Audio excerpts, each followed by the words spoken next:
Good morning students.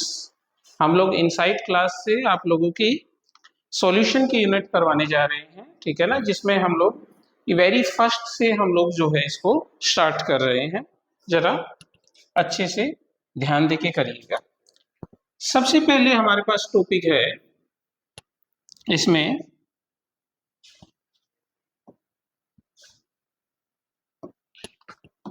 Solution. So what is solution? Solution है क्या, है ना? Solution is homogeneous mixture of two or more than two homogeneous mixture of two or more than two chemically two or more than two substances whose composition can be varied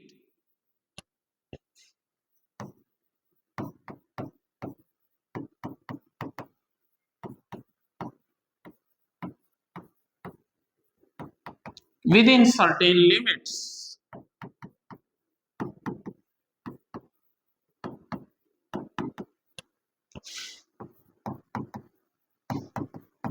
है ना कि भाई homogeneous mixture है, दो या दो से ज्यादा सब्सटेंसेस का होमोजीनियस मिक्सचर है of two or more than two substances whose composition can be varied within certain limits, जिसकी composition can be varied within certain limits, हम उसको चेंज कर सकते हैं, ठीक है ना, within certain limits। अब देखो क्या है, होमोजीनियस है। होमोजीनियस का मतलब है एक जैसा। सपोज हम क्या करते हैं कि एक गिलास वाटर के अंदर एक चम्मच चीनी का ऐड कर रहे हैं, ठीक है ना, and thoroughly mix it with the help of stirrer. तो हमारे पास जो रिजल्टिंग मिक्सचर बनता है उसमें से हमारे पास देखो क्या है, वो हमारे पास सॉल्यूशन है, ठीक है ना, क्योंकि ना तो हम उसमें जो है ना चीनी के कणों को पहचान पाते और ना ही हम जो है ना वाटर को। तो इसलिए जो है हमारे पास वो क्या है, होमोजीनियस मिक्सचर है, एक जैसा मिक्सचर बन चुका है और उसको हम जो है सॉल्यूशन कहते हैं। अब देखो सॉल्यूशन में अपने पास जिस सॉल्यूशन में टू कंपोनेंट होते हैं, ठीक है ना, टू कंपोनेंट्स होते हैं, वो अपने पास बाइनरी सॉल्यूशन कहलाती है। उसको क्या कहते हैं, binary solution, that is known as binary solution, ठीक है कि नहीं। और जिस सॉल्यूशन के अंदर थ्री कंपोनेंट होते हैं उसको कहते हैं टर्नरी सॉल्यूशन, टर्नरी सॉल्यूशन। और जिसमें फोर कंपोनेंट्स होते हैं उनको हम क्या कहते हैं, क्वाटरनरी सॉल्यूशन, क्वाटरनरी सॉल्यूशन। तो अपने पास जो है इस सिलेबस में हमारे पास केवल बाइनरी सॉल्यूशन को ही हमने स्टडी करना है, ठीक है ना। तो बाइनरी सॉल्यूशंस कौन से हैं, जिसमें टू कंपोनेंट की सॉल्यूशन हमारे पास बाइनरी सॉल्यूशंस कहलाती है, ठीक है। अब टू कंपोनेंट है तो वन कंपोनेंट क्या है, वन कंपोनेंट इज क्या है, ये one component is solute and the another component is solvent. अब सोल्यूट कौन सा है और सोलवेंट कौन सा है? तो solute is that component which is present in lesser amount by mass, which is present in lesser amount, or the solvent is that component which present in higher amount by mass, that is present in higher amount by mass, उसको हम solvent कहते हैं, ठीक है कि नहीं। जैसे मैंने क्या किया है, मैंने 73 ग्राम HCl is dissolved in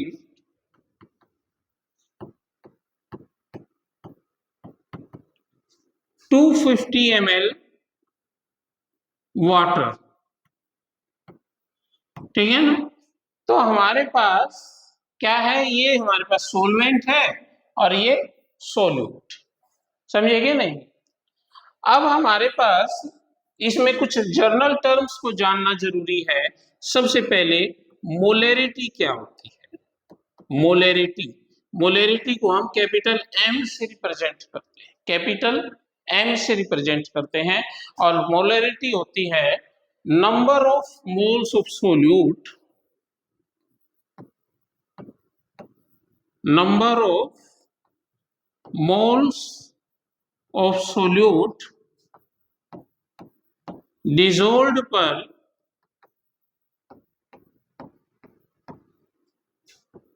liter of the solution,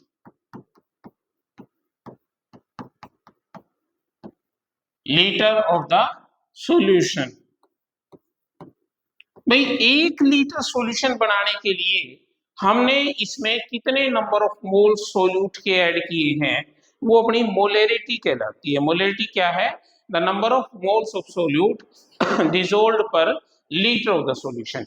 यानी 1 लीटर सॉल्यूशन बनाने के लिए हमने जितने नंबर ऑफ मोल्स सोल्यूट के ऐड किए हैं वो उसकी मोलेरिटी कहलाती है ना। अब देखो इसी से हम फार्मूला निकालेंगे।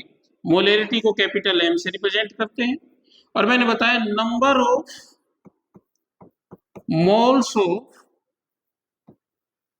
Solute dissolved per means divide, liter of the solution means amount of solution, समझ गए। Number of moles of solute कैसे निकालते हैं, नंबर ऑफ मोल्स सोल्यूट निकालते हैं weight, given weight of solute divided by molecular weight of solute. Given weight को मैंने WB से रिप्रेजेंट किया है, given weight of solute is WB और molecular weight of solute is MB, ठीक है। Divided by amount of solution यानी volume of solution है, इसको V है। अब ये जो है वॉल्यूम ऑफ सॉल्यूशन अगर लीटर में है लीटर में होगी ये, और लीटर सॉल्यूशन नहीं बनाई जाती। देखो लैब में केमिकल कंपाउंड को भी ध्यान में रखा जाता है, तो इसलिए फिर 1 लीटर करके सॉल्यूशन नहीं बनाती। 200 ml, 250 ml, 50 ml, 60 ml जितनी जरूरी है उतनी ही बनाते हैं। तो हम क्या करेंगे, यहाँ पे ml में वैल्यू रख के और उसके 1000 से भाग दे देंगे ताकि ये लीटर में बदल जाए।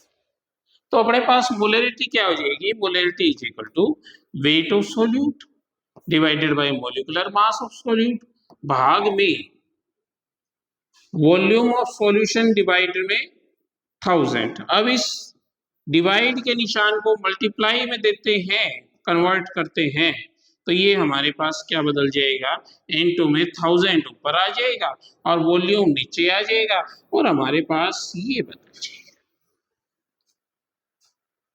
ये फार्मूला आ गया मोलेरिटी का, है ना। तो ये है मोल्स और ये है वॉल्यूम है लीटर में, तो यूनिट क्या आ जाएगी, मोल पर लीटर, है ना, मोल पर लीटर। या फिर आगे से हम सिंपली उसके पीछे कैपिटल M लगा देंगे, जैसे 2 मोलर का सॉल्यूशन है तो 2M, या फिर मोल पर लीटर लगाएंगे। इस तरह से हम तो इसको रिप्रेजेंट करेंगे। बोलो ठीक है कि नहीं, यहां तक की बातें आप सभी के समझ में आ गई होगी, ठीक है कि नहीं। ये मोलेरिटी। आगे मोलेरिटी के बाद हम लोग जो है आगे अगला जो टॉपिक कर रहे हैं वो है अपने पास मोलेरिटी में इसके न्यूमेरिकल्स करते हैं, ठीक है ना।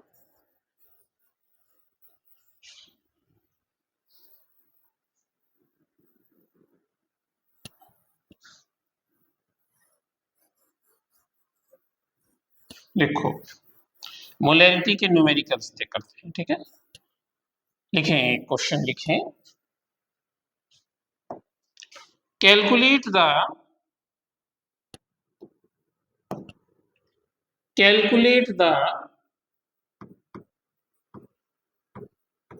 molarity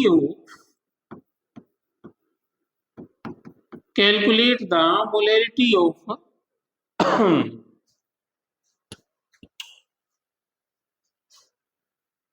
60 gram urea when dissolved in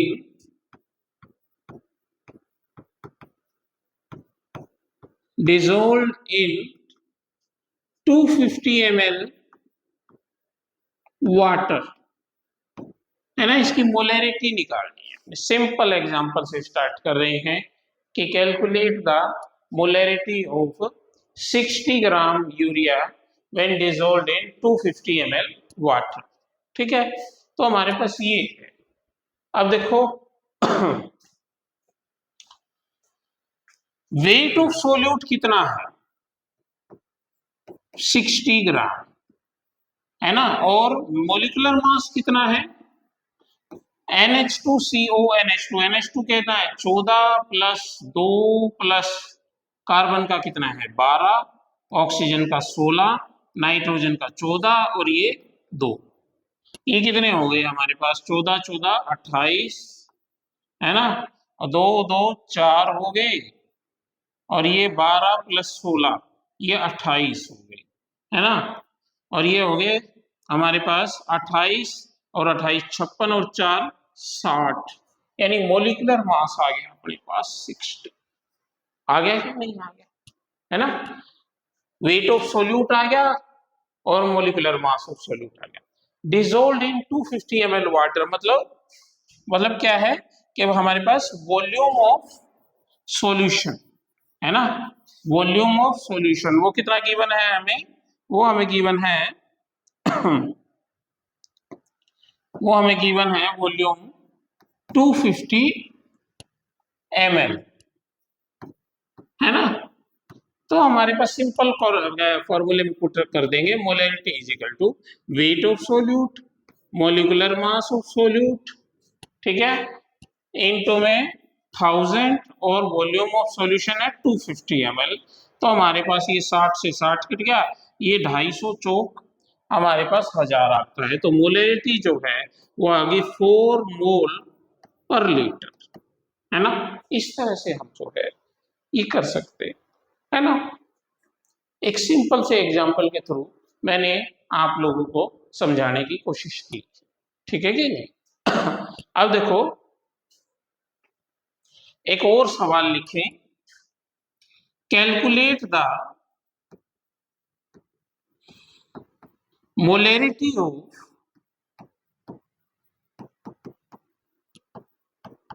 है ना, calculate the molarity of 73 gram HCl when dissolved in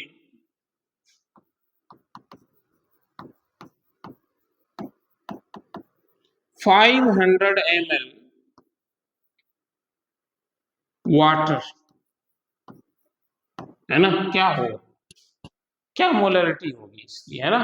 calculate the molarity of this, है ना। इसकी मोलैरिटी हम कैलकुलेट करेंगे। कैसे कैलकुलेट करें, जरा आप लोग कैलकुलेट करके बताएं कितनी होगी। वेट ऑफ सोल्यूट कितना है बच्ची, वेट ऑफ सोल्यूट है हमारे पास 73 ग्राम, और मोलिकुलर मास कितना आ जाएगा, H के लिए 1, क्लोरीन के लिए 35.5, तो ये आ जाएगा 36.5। और जबकि वॉल्यूम कितना है गिवन 500 ml, तो हमारे पास सिंपल पुट कर दें तो हमारे पास मोलैरिटी आ जाएगी 73 ग्राम डिवाइडेड बाय 36.5 इनटू में 1000 और डिवाइडेड बाय 500, तो ये 2 से कट जाएगा, और ये 36 दूनी 72 और आधा आधा 1, यानी 2 से कट जाएगा ये भी। तो मोलैरिटी हमारे पास आ जाएगी 4 मोल पर लीटर, ठीक है कि नहीं। बोलो न्यूमेरिकल समझ में आया कि नहीं ये वाला, ठीक है ना। एक इंपॉर्टेंट बात और जाननी जरूरी है इसके बारे में, देखो जरा,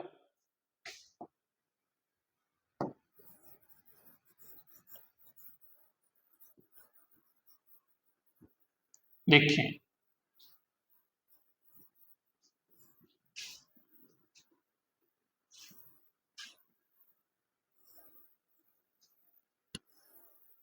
ठीक है, देखो अब अपने पास क्योंकि मोलैरिटी जो है ना वो अपने पास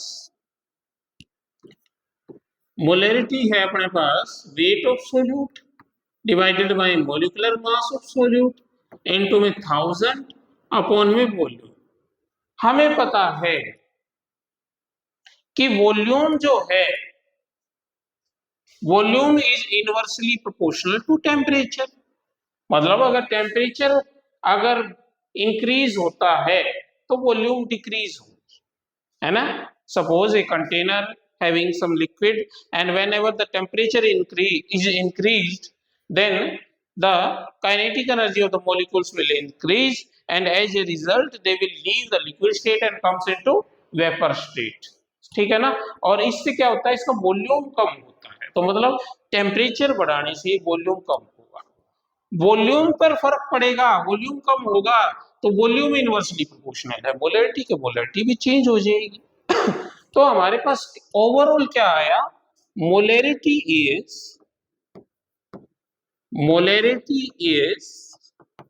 temperature dependent, molarity is temperature dependent quantity. कैसी है, टेम्परेचर पर डिपेंड करती है, ठीक है, कई बार पूछ लिया जाता है, ठीक है। तो molarity is temperature dependent quantity, ठीक है। इसके बाद है अगली जो है हम लोग यूज कर रहे हैं,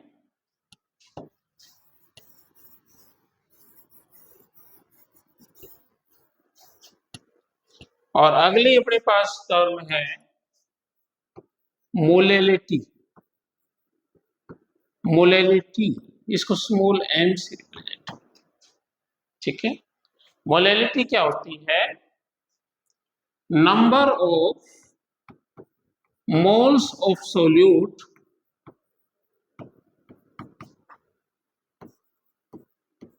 dissolved per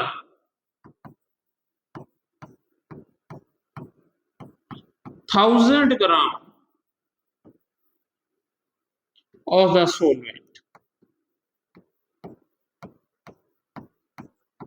number of moles of solute dissolved per 1000 gram of the solvent, है ना। 1000 ग्राम सोलवेंट के अंदर जितने नंबर ऑफ मोल्स हमने सोल्यूट के ऐड किए हैं वो उसकी मोलैलिटी कहलाता है ना। फॉर्मूला इसके लिए भी निकालेंगे, मोलैलिटी के लिए वही formula, number of moles of solute यानी weight of solute divided by molecular mass of solute, divide में क्या है, डिसॉल्व्ड पर 1000 ग्राम ऑफ दो solvent means amount of solvent, और अमाउंट ऑफ सोलवेंट जो है ना वो WA से रिप्रेजेंट करते हैं, अमाउंट ऑफ सोलवेंट को WA से रिप्रेजेंट करेंगे। और अपने पास ये अगर ग्राम में है तो इसको किलोग्राम में बदलने के लिए 1000 से भाग दे देंगे, तो हमारे पास मोलैलिटी हो जाएगी WB अपॉन MB और भाग में WA अपॉन 1000। तो अपने पास मोलैलिटी हो जाएगी wait of solute divided by molecular mass of solute गुणा में 1000 ऊपर चला जाएगा और वेट ऑफ सोलवेंट नीचे आ जाएगा। तो अपने पास ये एक रिलेशनशिप हो जाएगी मोलैलिटी मोलैलिटी के लिए, ये हमारे पास एक डेरिवेशन आ जाएगी, ठीक है। अब मोलैलिटी क्या है, क्योंकि इसमें वॉल्यूम तो है नहीं, तो ये क्या है, temperature independent quantity, temperature independent quantity, temperature independent quantity. और मोलैलिटी किससे है, मोल और नीचे है पर किलोग्राम, तो मोल पर किलोग्राम ये इसकी यूनिट आ जाएगी, या फिर सिंपली 2 मोलल ऐसे लिख देते हैं, ठीक है कि नहीं, इस तरह से हम इसको करेंगे, ठीक है ना। ये हमारे पास मोलैलिटी के लिए है। देखिए जरा इसका भी क्वेश्चन करके देखते हैं मोलैलिटी के लिए भी।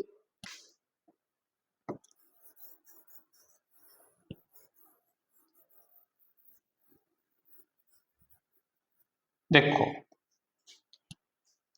इसमें लिखो 58.5 ग्राम NaCl is dissolved in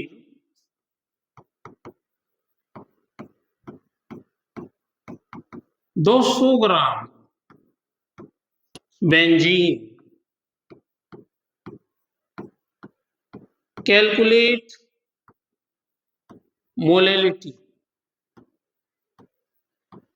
of this solution, calculate molality of this solution, है ना। इसकी मोलैलिटी कैलकुलेट हम करते हैं, ठीक है। कैसे कैलकुलेट करेंगे इसको, कैसे कैलकुलेट करेंगे बच्चों देखो जरा 58.5 ग्राम NaCl है ना, तो वेट ऑफ सोल्यूट कितना है 58.5 ग्राम, और मोलिकुलर वेट कितना आएगा, सोडियम के लिए 23 है, क्लोरीन के लिए 35.5 है, तो ये 58.5 और ये वेट ऑफ सॉल्वेंट कितना है इसमें 200 ग्राम। तो अपने पास मोलैलिटी क्या हो जाएगी, मोलैलिटी हो जाएगी वेट ऑफ सॉल्यूट डिवाइडेड में molecular mass of solute into में 1000 और नीचे आ जाएगा वेट ऑफ सॉल्वेंट, तो ये इससे कट जाएगी और ये हमारे पास आ जाए, तो हमारे पास 5 मोलैलिटी 5 मोल पर किलोग्राम, ये इसकी मोलैलिटी है। ठीक है कि नहीं है मोलैलिटी, मोलैलिटी की टर्म, ठीक है ना।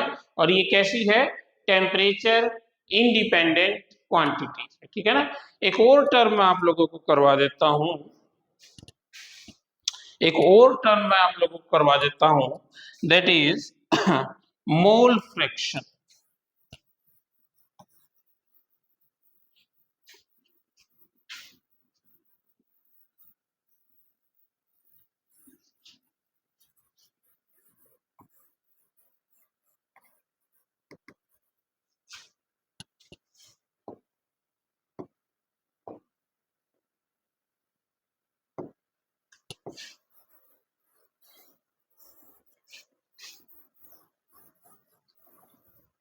ठीक है ना, मोल फ्रैक्शन करेंगे, मोल फ्रैक्शन। मोल फ्रैक्शन होता है the ratio of number of moles of that component divided by total number of moles of solute and solvent, the ratio of number of moles of that component divided by total number of moles of solute and solvent. जैसे हमारे पास दो component है ए और B, ए solvent है B solute है, तो इनका mole fraction निकालेंगे ना, तो हमारे पास XA इसका मोल फ्रैक्शन होगा, और वो क्या होगा number of moles of A, यानी उसी कंपोनेंट के जिस कंपोनेंट का हमने मोल फ्रैक्शन निकाला है उसके नंबर ऑफ मोल्स को ऊपर रखेंगे, divided by total number of moles of solute and solvent, यानी Na प्लस Nb। इसी तरह से मोल फ्रैक्शन ऑफ B निकालेंगे तो ये हो जाएगा Nb divided by Na plus Nb, ठीक है। और मोल फ्रैक्शन जो है ना, ये टेम्परेचर, ये क्या नाम है, यूनिटलेस क्वांटिटी है, यूनिटलेस क्वांटिटी, ठीक है। अब देखो मोल फ्रैक्शन, जैसे एक सवाल ले लें 36 gram water it is dissolved इन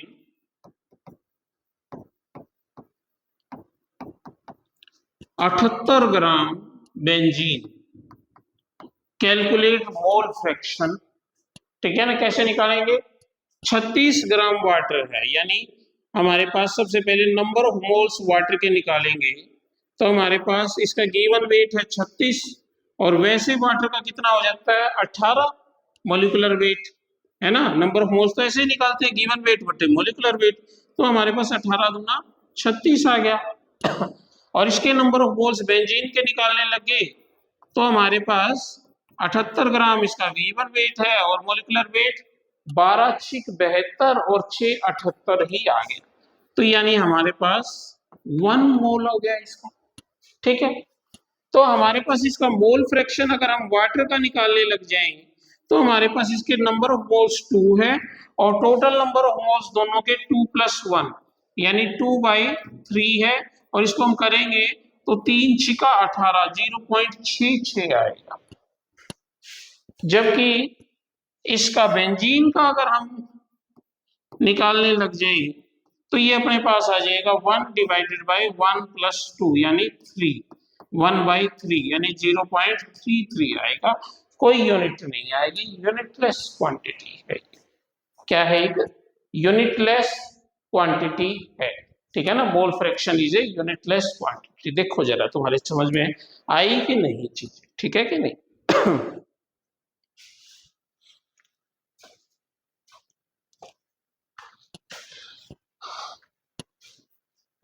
अब देखो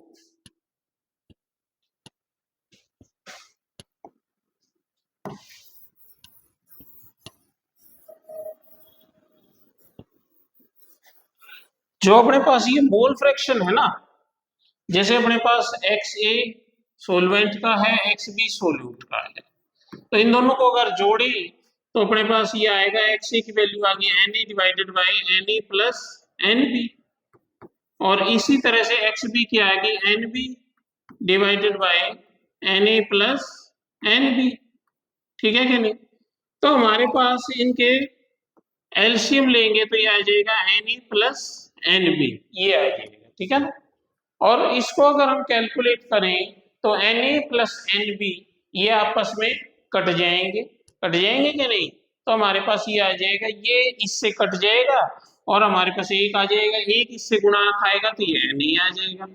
इसी तरह से ये आ जाएगा Nb, Na + Nb ऊपर भी हो गया नीचे भी हो गया तो ये आपस में कट गए।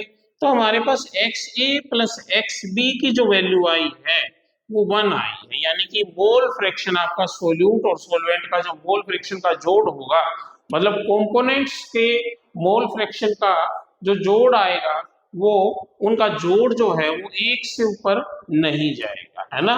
तो हमारे पास मोल फ्रैक्शन के बारे में क्या क्या बातें हो गई इंपॉर्टेंट। एक तो यूनिटलेस क्वांटिटी है, इसमें से एक एक नंबर के क्वेश्चन बन जाते हैं कई बार। एक तो यूनिटलेस क्वांटिटी है और दूसरा क्या है कि भाई टोटल मोल फ्रैक्शन की वैल्यू जो है ना वो 1 है ना।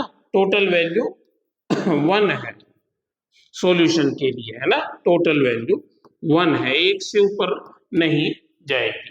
तो हमारे पास अच्छा मोलरिटी के बारे में क्या है जो इंपॉर्टेंट बातें। मोलरिटी टेम्परेचर डिपेंडेंट है, कई बार पूछ लेते हैं name the temperature dependent quantity, वो हमारे पास मोलरिटी है। और मोलरिटी कैसी है? टेम्परेचर इंडिपेंडेंट क्वांटिटी है, ठीक है ना। तो आज हम लोगों ने ये 3 टर्में की हैं, एक तो मोलरिटी और दूसरी मोलैरिटी और मोल फ्रैक्शन, है ना।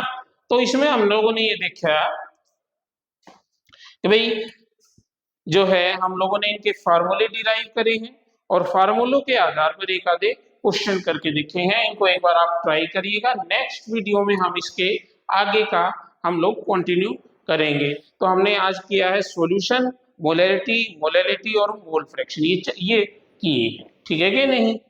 हाँ ये सब करिएगा और फिर जो है आगे हम इसके बाद कंटिन्यू करेंगे, ठीक है ना।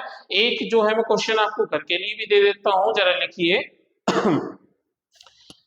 73 ग्राम HCl is dissolved in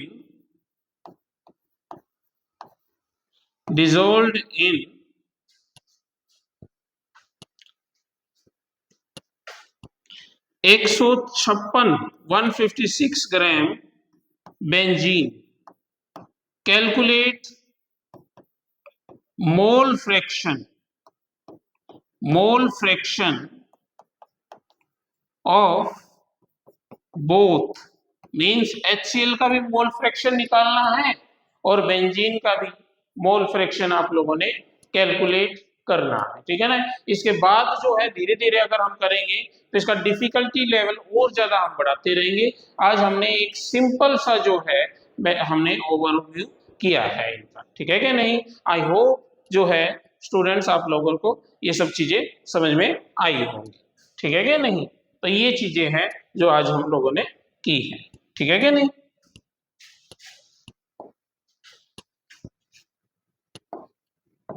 ठीक है, ओके।